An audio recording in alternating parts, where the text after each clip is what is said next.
और इस बड़ी खबर पर बातचीत करने के लिए हमारे साथ तमाम खास मेहमान मौजूद हैं। एनजीओ चेतना के सीनियर सलाहकार जेएम सूद साहब दिल्ली से इस वक्त हमारे साथ जुड़ रहे हैं और इलाहाबाद के बेसिक शिक्षा अधिकारी ब्रजेश मिश्रा हमारे साथ लगातार बने हुए हैं। सूद साहब, यहां आपको चर्चा में जोड़ना चाहूंगा।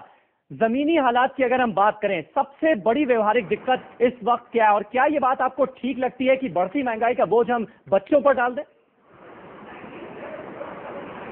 देखिए, बढ़ती महंगाई का बोझ इंडायरेक्टली बच्चों पर पड़ेगा ही, क्योंकि गवर्नमेंट का जो सिस्टम है वो बजटिंग है। बजटिंग के हिसाब से अगर महंगाई बढ़ेगी तो उनको नेचुरली उसी बजट के अंदर मैनेज करना है। हाँ। तो और गवर्नमेंट को एज ए पॉलिसी शायद इतनी सोच दूर तक नहीं गई कि बच्चों को स्कूल तक लाना इस योजना का प्रमुख कारण है। बिल्कुल, इलाहाबाद के बेसिक शिक्षा अधिकारी ब्रजेश मिश्रा साहब हमारे साथ मौजूद हैं। मिश्रा जी, ऐसे में सवाल ये उठता है कि आप लोगों ने पहल क्यों नहीं की, खतरे की घंटी क्यों नहीं बजाई जब एक एक करके बच्चे स्कूल छोड़ रहे हैं? एक स्कूल का हमने दौरा किया तो पता चला कि पहले करीब 250 बच्चे थे, अब वहां पर 150 बच्चे बचे हैं। 100 बच्चों ने पढ़ाई छोड़ दी।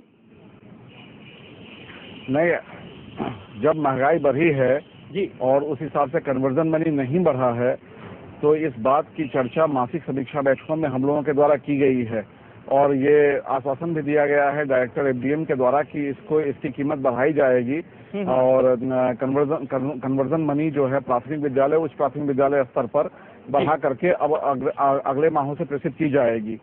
जहां तक छात्र संख्या घटने का प्रश्न है जी, उसका मिड डे मील का असर तो है ही।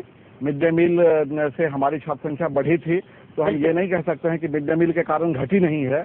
मिड डे मील में अगर गुणवत्तायुक्त मिड डे मील मीनू के अनुसार और मानक के अनुसार मिड डे मील नहीं मिलता है तो निश्चित रूप से इसका प्रभाव पड़ता है। लेकिन हम एक बात और कहना चाहेंगे कि सर्व शिक्षा अभियान के अंतर्गत जो हम प्रत्येक किलोमीटर पर प्राथमिक विद्यालय उपलब्ध करा रहे हैं और प्रत्येक 2 किलोमीटर की परिधि में उच्च प्राथमिक विद्यालय उपलब्ध करा रहे हैं जी, तो अधिकाधिक संख्या में विद्यालयों के खुलने से भी कुछ छात्र अपने निकटस्थ विद्यालयों में नामांकन करा करके चले जाते हैं। एक कारण यह भी है। बिल्कुल, एक कारण यह भी है, लेकिन असल वजह यही है कि मिड डे मील उनको ठीक ढंग से नहीं मिल पा रहा है, जिसकी वजह से अब वो स्कूल जाने के बारे में नहीं सोच पा रहे हैं, क्योंकि उन्हें अब भरपेट खाना वहां नहीं मिलता।